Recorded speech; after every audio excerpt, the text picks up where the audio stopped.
ಸರ್ವಶಕ್ತನಾದ ದೇವರೇ, ಕರ್ತನಾದ ಯೇಸುವೇ, ಸಂಧ್ಯಾ ವೇಳೆಯನ್ನು ದಾಟಿ ರಾತ್ರಿಯನ್ನು ನೋಡುವ ಈ ಮಧುರ ವೇಳೆಗಾಗಿ ನನಗೆ ಸ್ತೋತ್ರ ಸಲ್ಲಿಸ್ತೇವೆ. ಕರ್ತನು ರಾಜಾದಿರಾಜನು ಆಗಿರುವ ಆತನಿನ ಗಣಸನ್ನಿಧಿಯನ್ನು ದೇವರೇ ನಾವು ನೆನಪಿಸಿಕೊಂಡವರಾಗಿ ಪ್ರಾರ್ಥಿಸುವವರಾಗಿದ್ದೇವೆ. ಪ್ರಾರ್ಥನೆ ಕೇಳುವ ಆತನೇ ನಿಮಗೆ ಸ್ತೋತ್ರವಾಗಲಿ. ಇಸ್ರಾಯೇಲ್ ಅಗ್ನಿಸ್ತಂಭ ಮೇಘಸ್ತಂಭವಾಗಿ ನಿಂತಿರುವ ಆತನೇ, ನಮ್ಮೆಲ್ಲರ ಮಧ್ಯದಲ್ಲಿ ನೀನಿದ್ದು ನಿನ್ನ ಕೃಪೆಯನ್ನು, ನಿನ್ನ ಆಶೀರ್ವಾದವನ್ನು ಹೊಂದಿಕೊಳ್ಳುವುದಕ್ಕೆ ಯೋಗ್ಯರಾಗುವ ಹಾಗೆ ಶುದ್ಧೀಕಾರ ಮಾಡಿ ಸಿದ್ಧಪಡಿಸಿ ಬಲಪಡಿಸಿ ನಿನ್ನ ನಾಮವನ್ನು ಮೇಂಪಡಿಸಿಕೊಳ್ಳುವುದಕ್ಕಾಗಿ ಈ ಪುನರುತ್ಥಾನದ ಸಂದೇಶವನ್ನು ದೇವರೇ ನಾವು ನೋಡುವಾಗ ದೇವರಿನ ಪ್ರಸನ್ನತೆ ಪವಿತ್ರಾತ್ಮನ ಮೂಲಕ ನಮ್ಮೆಲ್ಲರೊಂದಿಗೆ ಇದ್ದು ಕೇಳುವವರು ಇರುವವರು ಕರ್ತನೆ ಪರಿಪೂರ್ಣವಾದ ಆಶೀರ್ವಾದ ಹೊಂದಿಕೊಳ್ಳಲಿಕ್ಕಾಗುವ ಹಾಗೆ ನೀವೇ ನಿಂತು ನಡೆಸಿಕೊಡಬೇಕೆಂದು ನಮ್ಮ ಕರ್ತನಾದ ಯೇಸು ಕ್ರಿಸ್ತನ ಹೆಸರಿನಲ್ಲಿ ಒಪ್ಪಿಸಿಕೊಟ್ಟು ಪ್ರಾರ್ಥಿಸಿದ್ದೇವೆ. ಮಹೋನ್ನತನಾದ ದೇವರೇ, amen. Praise the lord. Hallelujah. ಪುನರುತ್ಥಾನದ ಸಂದೇಶದ ಬಗ್ಗೆ ನಾವು ದೇವರ ವಾಕ್ಯಗಳನ್ನು ನೋಡೋಣ. ಯೇಸುವಿನ ಪುನರುತ್ಥಾನವು ಮತ್ತಾಯನ ಸುವಾರ್ತೆಯ ಪುಸ್ತಕದಲ್ಲಿ 28ನೇ ಅಧ್ಯಾಯ 1ರಿಂದ 10 ವಚನಗಳನ್ನು ನಾವು ನೋಡಿಕೊಳ್ಳೋಣ. ಪ್ರಿಯರೇ, ವಾಕ್ಯವನ್ನು ಓದಿ ಕೇಳಿಸಿಕೊಳ್ಳೋಣ. 28ನೇ ಅಧ್ಯಾಯದ 1ರ ವಚನ. ಸಬ್ಬತ್ತಿನ ಆದ ಮೇಲೆ ವಾರದ ಮೊದಲನೆಯ ದಿವಸ ಬೆಳಗಾಗುವಾಗ ಮಗ್ದಲದ ಮರಿಗಳು ಆ ಬೇರೆ ಮರಿಗಳು ಸಮಾಧಿಯನ್ನು ನೋಡುವುದಕ್ಕೆ ಬಂದರು. ಆಗ ಮಹಾಭೂಕಂಪವಾಯಿತು. ಕರ್ತನ ದೂತನು ಆಕಾಶದಿಂದ ಇಳಿದು ಬಂದು ಆ ಕಲ್ಲನ್ನು ಬಾಗಿಲಿನಿಂದ ಉರುಳಿಸಿ ಅದರ ಮೇಲೆ ಕೂತುಕೊಂಡನು. ಅವನ ಮುಖಭಾವವು ಮಿಂಚಿನಂತೆ ಇತ್ತು, ಅವನ ಉಡುಪು ಹಿಮದಂತೆ ಬೆಳ್ಳಗಿತ್ತು. ಕಾವಲುಗಾರರು ಅವನಿಗೆ ಹೆದರಿ ನಡುಗಿ ಸತ್ತವರ ಹಾಗಾದರು. ಆಗ ದೂತನು ಆ ಹೆಂಗಸರಿಗೆ, ನೀವು ಹೆದರಬೇಡ್ರಿ, ಶಿಲುಬೆಗೆ ಹಾಕಲ್ಪಟ್ಟ ಯೇಸುವನ್ನು ಹುಡುಕುತ್ತೇರೆಂದು ಬಲ್ಲೆನು. ಆತನು ಇಲ್ಲಿ ಇಲ್ಲ, ತಾನು ಹೇಳಿದಂತೆ ಎದ್ದಿದ್ದಾನೆ, ಬನ್ನಿ ಆತನ ಮಲಗಿದ್ದ ಸ್ಥಳವನ್ನು ನೋಡಿರಿ ಮತ್ತು ಬೇಗ ಹೋಗಿ ಆತನ ಶಿಷ್ಯರಿಗೆ ಸತ್ತವನು ಬದುಕಿದ್ದಾನೆ, ಆತನು ನಿಮ್ಮ ಮುಂದೆ ಗಲಿಲಾಯಕ್ಕೆ ಹೋಗುತ್ತಾನೆ, ಅಲ್ಲಿ ಆತನನ್ನು ಕಾಣುವಿರಿ ಎಂದು ತಿಳಿಸಿರಿ. ನಾನು ನಿಮಗೆ ಹೇಳಿದ್ದೇನೆ, ನೋಡಿರಿ ಎಂದು ಹೇಳಿದರು. ಅವರು ಭಯದಿಂದಲೂ ಮಹಾ ಸಂತೋಷದಿಂದಲೂ ಬೇಗ ಸಮಾಧಿಯ ಬಳಿಯಿಂದ ಹೊರಟು ಆತನ ಶಿಷ್ಯರಿಗೆ ತಿಳಿಸುವುದಕ್ಕೆ ಓಡಿ ಹೋದರು. ಆಗ ಯೇಸು ಅವರ ಎದುರಿಗೆ ಬಂದು, ನಿಮಗೆ ಶುಭವಾಗಲಿ ಅಂದನು. ಅವರು ಹತ್ತಿರಕ್ಕೆ ಬಂದು ಆತನ ಪಾದಗಳನ್ನು ಹಿಡಿದು ಆತನಿಗೆ ನಮಸ್ಕಾರ ಮಾಡಿದರು. ಯೇಸು ಅವರಿಗೆ, ಹೆದರಬೇಡ್ರಿ, ನನ್ನ ಸಹೋದರರ ಬಳಿಗೆ ಹೋಗಿ ಅವರು ಗಲಿಲಾಯಕ್ಕೆ ಹೋಗಬೇಕೆಂದು ಹೇಳಿರಿ, ಅಲ್ಲಿ ನನ್ನನ್ನು ನೋಡುವರು ಎಂದು ಹೇಳಿದರು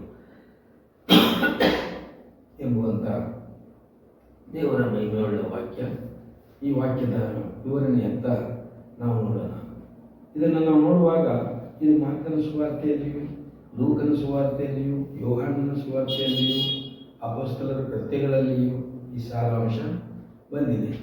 ವಿವರವಾಗಿ ಹೊಂದಿರುವಂತಹ ಸಂದೇಶ ನೋಡಿದರೆ ಇದರಲ್ಲಿ ನಾವು ಸ್ಪಷ್ಟವಾಗಿ ನೋಡ್ತೀವಿ. ಅಲ್ಲಿ ಒಂದೊಂದು ಬೇರೆ ಬೇರೆ ಹೆಸರುಗಳನ್ನು ನೋಡ್ತೀವಿ. ಇಲ್ಲಿ ಮರಿಗಳ ಜೊತೆಗೆ ಬೇರೆಯವರು ಇದ್ದರು ಅನ್ನೋದನ್ನು, ಮಗ್ದಲದ ಮರಿಗಳು ಅನ್ನುವಂಥ ಹೆಸರಿನ ಜೊತೆಗೆ ಬೇರೆಯವರು ಇದ್ದರು ಅನ್ನುವಂಥದ್ದನ್ನು ಇಲ್ಲಿ ಸಾಬೀತಾಗುತ್ತೆ. ವಾರದ ಮೊದಲನೆಯ ದಿವಸ ಅನ್ನುವಾಗ ಸಬ್ಬತ್ ದಿನ ಅಂದರೆ ಆರಾಧನೆಗೆ ಸಿದ್ಧ ಮಾಡುವಂಥ ದಿನದ ಮೊದಲನೆಯ ದಿನ. ಅದನ್ನು ಹೊಸ ಒಡಂಬಡಿಕೆಯಲ್ಲಿ ಈ ಕಾಲಕ್ಕೆ ಅದನ್ನು ಈ ರೀತಿ ಬಳಸಲಾಗ್ತಾ ಇದೆ. ಆದರೆ ಮೊದಲಾಗಿರೋದು ಸಬ್ಬತ್ ದಿನ ಅಂದರೆ ಶನಿವಾರನೇ. ಅದು ಈಗ ಆರಾಧನೆಯ ದಿನವಾಗಿ, ಆರಾಧನೆಗೆ ಸಿದ್ಧವಾಗುವ ದಿನವಾಗಿ ಸಬ್ಬತ್ ದಿನವಾಗಿ. ಈಗಿನ ವಿಶೇಷ ದಿನ ಅಂದರೆ ಆರಾಧನೆಯ ದಿನ. ಶನಿವಾರ ಯಾವತ್ತು ಸಬ್ಬತ್ತು. ಈಗ ಅದು ಎರಡು ಒಂದೇ ಆಗಿ ಆರಾಧನೆಯ ದಿನ ಭಾನುವಾರನೇ ಅಂತ, ಮೊದಲನೇ ದಿನ ಅಂತ ಲೆಕ್ಕಕ್ಕೆ ಬರ್ತಾ ಇದೆ. ಹಾಗೆ ಇಲ್ಲಿ ನೋಡುವಾಗ ಸಮಾಧಿಯನ್ನು ನೋಡುವುದಕ್ಕೆ ಬೇರೆ ಮರಿಗಳು, ಮಗ್ದಲದ ಮರಿಗಳು ಹೋಗಿರುವುದನ್ನು ನಾವಿಲ್ಲಿ ನೋಡ್ತೀವಿ. ಅಲ್ಲಿ ಭೂಕಂಪವಾಯಿತು. ಎಷ್ಟೋ ಲೋಕದಲ್ಲಿ ಎಷ್ಟೋ ಸಮಾಧಿಗಳನ್ನು ನೋಡ್ತೀವಿ, ಯಾವುದು ಏನು ತೊಂದರೆ ಆಗಿಲ್ಲ. ಆದರೆ ಈ ಸಮಾಧಿಯನ್ನು ನೋಡುವಾಗ ಭೂಕಂಪವಾಗಿರುವುದನ್ನು ಅವರಿಬ್ಬರು ನೋಡ್ತಾರೆ. ಇದು ನೋಡುವಾಗ ಕರ್ತನ ದೂತನು ಆ ಭೂಕಂಪದಲ್ಲಿ ಇಳಿದು ತೋರಿಸ್ತಾನೆ. ಆಕಾಶದಿಂದ ಇಳಿದು ಕಲ್ಲಿನ ಬಾಗಿಲಿನಿಂದ ಸರಿಸಿ ಉರುಳಿಸಿ ಅದರ ಮೇಲೆ ಕೂತ್ಕೊಳ್ತಾನೆ. ಒಂದು ದೊಡ್ಡ ಕಲ್ಲು ಅದನ್ನು ಸರಿಸುವಂಥದ್ದು. ಅಂದರೆ ಇದು ನಾವು ವಾಕ್ಯಾರ್ಥವಾಗಿ ನೋಡುವಾಗ ಇದು ಸಾಮ್ಯ ರೂಪಕ್ಕೆ ತಿರುಗಿದರೆ ಬಹಳ ಶ್ರೇಷ್ಠವಾದ ಅರ್ಥವನ್ನು ಕೊಡುವಂಥದ್ದಾಗಿದೆ. ಕಲ್ಲು ಎನ್ನುವುದು ಬಹಳ ಭಾರವಾದ ವಸ್ತು, ಅದನ್ನು ತಿರುಗಿಸ್ತಾನೆ, ಅದರ ಮೇಲೆ ಕೂತ್ಕೊಳ್ತಾನೆ. ಇದು ದೂತನ ಒಂದು ಪರಿಪೂರ್ಣವಾದ ಕಾರ್ಯ. ಬಂಧನ ಬಿಡಿಸಲ್ಪಟ್ಟಲ್ಲಿ ಪುನರುತ್ಥಾನ ಹೊಂದುವುದಕ್ಕೆ ಯೇಸುವಿನ ಸೂಚನೆಯನ್ನು ಆತನ ತೋರಿಸಬೇಕಾಗಿತ್ತು. ಆ ರೀತಿಯಲ್ಲಿ ನಾವು ನೋಡಿದ್ದನ್ನು ನಾವು ನೋಡ್ತೇವೆ. ಆತನ ಮುಖಭಾವ ಮಿಂಚಿನಂತೆ ಇತ್ತು. ದೂತನ ಮುಖಭಾವವೇ ಮಿಂಚಿನಂತೆ ಇದ್ದರೆ ಪುನರುತ್ಥಾನ ಹೊಂದಿದ ಯೇಸುವಿನ ಮುಖಭಾವ ಹೇಗೆ ಇತ್ತು ನೋಡುವುದಕ್ಕೆ ಅವರು ತವಕಪಟ್ಟು ಬಂದಿರ್ತಾರೆ. ಅವನ ಉಡುಪು ಹಿಮದಂತೆ ಬೆಳ್ಳಗಿತ್ತು. ಕಾವಲುಗಾರರು ಅದಕ್ಕೆ ಎದುರಿ ನಡುಗಿ ಸತ್ತವರ ಹಾಗಾದ. ಈ ಪುನರುತ್ಥಾನ ಸನ್ನಿವೇಶಕ್ಕೆ ಇಷ್ಟೆಲ್ಲ ದರ್ಶನಗಳು ತೋರಿಸ್ತಾ ಇದ್ದಾರೆ ದೇವರು. ಹೆಂಗಸರಿಗೆ ನೀವು ಹೆದರಬೇಡ್ರಿ ಅಂತ ಹೇಳ್ತಾರೆ. ಶಿಲುಬೆಯಲ್ಲಿ ಹಾಕಲ್ಪಟ್ಟ ಯೇಸುವನ್ನು ಹುಡುಕುತ್ತೀರೆಂದು ಬಲ್ಲೆನು. ಆತನು ಇಲ್ಲಿ ಇಲ್ಲ, ತಾನು ಹೇಳಿದಂತೆ ಎದ್ದಿದ್ದಾನೆ. ಬನ್ನಿ, ಆತನು ಮಲಗಿದ್ದ ಸ್ಥಳವನ್ನು ನೋಡಿರಿ. ಇದು ಆತನು ಸಮಾಧಿಯಲ್ಲಿರುವಾಗ ಪುನರುತ್ಥಾನ ಹೊಂದುವುದಕ್ಕಿಂತ ಮುಂಚಿನ ಸನ್ನಿವೇಶ. ಪುನರುತ್ಥಾನ ಹೊಂದುವಾಗ ಆಗಿರುವಂಥದ್ದು ಆತನು ಎದ್ದಿದ್ದಾನೆ ಹೇಳುವಂಥ ಒಂದು ಶಬ್ದ. ನಾವು ಈಸ್ಟರ್ ಹಬ್ಬದಲ್ಲಿನೂ ಕೂಡ ಅದನ್ನು ಹೇಳೋದನ್ನು ನೋಡ್ತೀವಿ. ಯೇಸು ಎದ್ದಿದ್ದಾನೆ, ಯೇಸು ಕ್ರಿಸ್ತನು ಎದ್ದಿದ್ದಾನೆ ಎನ್ನುವಂಥ ಒಂದು ಶ್ರೇಷ್ಠವಾದ ವಾಕ್ಯ ಒಬ್ಬರಿಗೊಬ್ಬರು ಹೇಳಿ ಸಮಾಧಾನದ ಸಂತೋಷವನ್ನು ನಾವು ಅಲ್ಲಿ ಹೊಂದಿಕೊಳ್ತೇವೆ. ಆತನು ಮಲಗಿದ್ದ ಸ್ಥಳವನ್ನು ಬೇಗ ಹೋಗಿ ಶಿಷ್ಯರಿಗೆ ತೋರಿಸಲು ಸತ್ತವನು ಬದುಕಿದ್ದಾನೆ, ಆತನು ನಿಮ್ಮ ಮುಂದೆ ಗಲಿಲಾಯಕ್ಕೆ ಹೋಗುತ್ತಾನೆ. ನೋಡಿ, ಎಷ್ಟೊಂದು ಪ್ರೀತಿ ಇಟ್ಟಂತಹ ದೇವರು. ಅವನು ಕೊಡುತ್ತಾನೆ, ಅಲ್ಲಿ ಹೋಗೋದಲ್ಲದೆ ಗಲಿಲಾಯಕ್ಕೆ ಹೋಗ್ತಾನೆ, ಅಲ್ಲಿ ಆತನನ್ನು ಕಾಣುವಿರಿ ಎಂದು ತಿಳಿಸಿದೆ ಅಂತ ಅವಾಗೆಲ್ಲರೂ ಅಲ್ಲಿಗೆ ಧಾವಿಸಿರುತ್ತಾರೆ. ಇದು ಪುನರುತ್ಥಾನದ ಮುಖ, ಇದು ಪುನರುತ್ಥಾನದ ದೇಹ. ಥಿಯೋಫನಿ ಬಾಡಿ ಅಂತ ನಾವು ಪುಸ್ತಕದಲ್ಲಿ ಅದ್ರ ಬಗ್ಗೆ ಪ್ರಕಟಣೆಯಲ್ಲಿ ನೋಡ್ತೀವಿ. ಅದು ಥಿಯೋಫನಿ ಬಾಡಿ ಅಂದರೆ ಪಾರದರ್ಶಕವಾಗಿರುವಂಥದ್ದು, ಅಡ್ಡ ಆಗಿ ನಿಂತುಕೊಳ್ಳುವಂಥದ್ದಲ್ಲ. ನಮಗೆ ಅದು ಥಿಯೋಫನಿ ಬಾಡಿ. ನಿಮಗೆ ಹೇಳಿದ್ದೇನೆ ನೋಡಿರಿ ಎಂದು ಹೇಳಿದರು. ಅವರು ಭಯದಿಂದಲೂ ಮಹಾ ಸಂತೋಷದಿಂದ, ಭಯನೂ ಐತೆ ಸಂತೋಷನೂ ಇದೆ. ಬೇಗ ಅವರು ಸಮಾಧಿಯ ಬಳಿಯಿಂದ ಹೊರಟು ಆತನ ಶಿಷ್ಯರಿಗೆ ತಿಳಿಸುವುದಕ್ಕೆ ಓಡಿ ಹೋದರು. ಸಮಾಧಿಯೊಳಗಿನ ಶಿಷ್ಯರವರೆಗೂ ಓಡ್ತಾರೆ. ಆಗ ಯೇಸು ಅವರ ಎದುರಿಗೆ ಬಂದು, ನೋಡಿ ಪುನರುತ್ಥಾನ ಹೊಂದಿದ ಯೇಸು ಮಾತಾಡ್ತಾ ಇರೋದು, ನಿಮಗೆ ಶುಭವಾಗಲಿ.